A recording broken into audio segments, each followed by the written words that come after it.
मसीही खतून मरियम पर पड़ोसी का कातिलाना हमला। कराची ईसा नगरी से खबर शामिल करते हैं, जहां मसीही खतून मरियम मसीह पर जानलेवा हमला। कराची ईसा नगरी से ताल्लुक़ रखने वाली मसीही खतून मरियम, जो एक नर्स है, मरियम मसीह को इसके पड़ोसी सलीम सरफराज और इसकी अहलिया ने ज़बरदस्ती घर में घुसकर तशद्दुद का निशाना बनाया, जबकि घर पर सिवाय मरियम के कोई नहीं था। मुतासरा को डंडों और मुख्तलिफ हथियारों से मारते रहे। मरियम को तेजदार आले से जान से मारने की कोशिश भी की गई, लेकिन वो बच गई। मरियम का कसूर ये है कि वो मसीही होने के नाते रोज़मर्रा दुआ के दौरान मसीही गीत और ज़बूर सुनती और इबादत करती है, जिस पर सलीम सरफराज नामी शख्स उसे काफ़ी अरसे से इसे गीत ज़बूर बंद करने के लिए कहता और परेशान करता, जिसमें डराना धमकाना और इलाके से निकाल देने की धमकियां देता था। जिस पर 30 मई 2025 को मरियम मसीह को घर में घुसकर इस पर कातलाना हमला करने की कोशिश की गई। आइए सुनते हैं मरियम मसीह की जुबानी। उस वक्त से ये ना हमारे पे मसलन के ऐसे जब हमने गैस और बिजली इनकी उतारी है, तो उसके बाद जो है ना मैं अपने घर में ज़बूर सुनती थी। मैं ड्यूटी पे जाने से पहले तकरीबन 8 बजे 9 बजे मेरी ड्यूटी शुरू होती थी, 9:30 बजे 8 बजे मैं उठती थी और मैं ज़बूर सुनती थी, गीत लगाती थी और मैं बाइबल पढ़ती थी। और इनको मेरे बाइबल पढ़ने से और मेरे ज़बूर सुनने से बहुत ज़्यादा ये लोग जो ना मेरे पे इल्ज़ाम लगाते थे कि आप ये ज़बूर सुनती है, ये बाइबल पढ़ती है। तो सर हम लोग तो ज़ाहिर बात अपने घर में बाइबल भी पढ़ेंगे और ज़बूर भी सुनेंगे, और ज़बूर के साथ मुझे बहुत ज़्यादा लगाव है। इस वजह से मैं नाश्ता भी बनाती थी ड्यूटी से पहले, तो मैं लगा के मैं काम करती थी, जो भी काम करती हूँ ड्यूटी जाने से पहले। तो इस वजह से ये लोग मेरे ये चिढ़ गए कि ये ज़बूर लगाती है और ये ज़बूर सुनती है। उसके बाद ये हमारे पीछे ही पड़ गए हैं कि ये भी क्रिश्चियन लोग हैं। मैं एक मसीही घराने से ताल्लुक़ रखती हूँ, तो उसके बाद ये हमारे पीछे पड़ गए हैं कि आप लोग कभी कोई इल्ज़ाम। मेरे हस्बैंड को भी इन्होंने मारा कूटा इसी वजह से। और मेरा हस्बैंड एक दिन पंजाब से आया था, मुझको लेने के लिए जा रही हूँ, उस वक्त भी इन्होंने मुझे बहुत ज़्यादा मुझे मारा। मेरे बाल के आंटे मैंने 15 पे कॉल की, तो 15 वाले इनको लेके गए थे।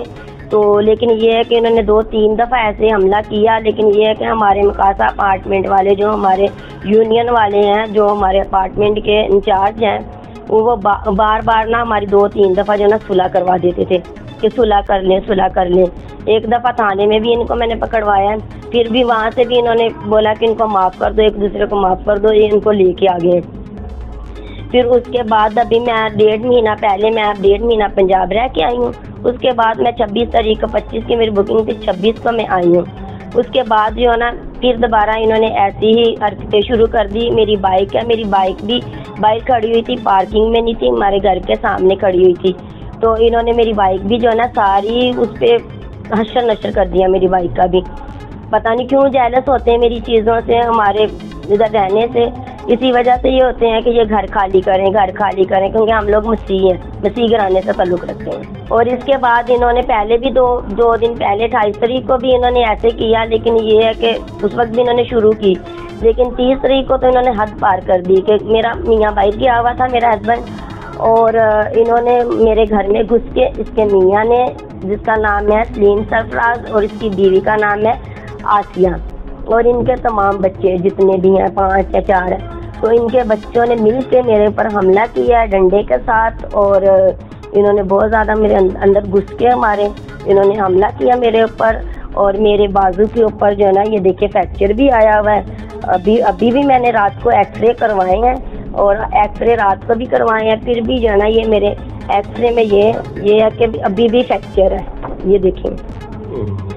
और इसके बाद जो है ना इन्होंने पता नहीं कोई तेज़दार, कोई पता नहीं क्या चीज़ थी मुझे समझ नहीं है कि कौन सी चीज़ थी तेज़दार, जिसकी वजह से इन्होंने मेरे गले पे कातिलाना हमला किया। ये है कि मेरे भी खुदावंद का शुक्र है कि मैं बच गई हूँ। मेरी ज़िंदगी खुदावंद के हाथ में है, लोगों के हाथ में नहीं है। इस वजह से खुदावंद ने कैसे मुझे बचाया मुझे पता नहीं है। तो इस वजह से ये देखें आप, मेरे सारे गर्दन देखें, पीछे तक क्या मेरी गर्दन, जो इन्होंने मेरे ऊपर कातिलाना हमला किया है। तो अभी मैं पुलिस स्टेशन भी गई थी, तो उन्होंने बोला कि आप जाओ जना हॉस्पिटल में मेडिकल करवाओ। फिर मैंने मेडिकल भी करवाया, फिर मैंने 15 पे भी कॉल की, 15 वाले आए हैं, उन्होंने भी कोई एक्शन नहीं लिया। और पुलिस वालों ने मैं मेडिकल करवा के उनके पास गई, फिर भी उन्होंने कोई एक्शन नहीं लिया। इसके ऊपर फ्रैक्चर लगवाएं, ये करें वो करें, कोई भी एक्शन नहीं लिया। मैं तकरीबन 4 से 5 दफ़ा मैं थाने में जा चुकी हूँ, तो इन्होंने कोई एक्शन नहीं लिया। मालूमात का काबिल एतमाद जरिया CRC, जुड़े रहे CRC के साथ।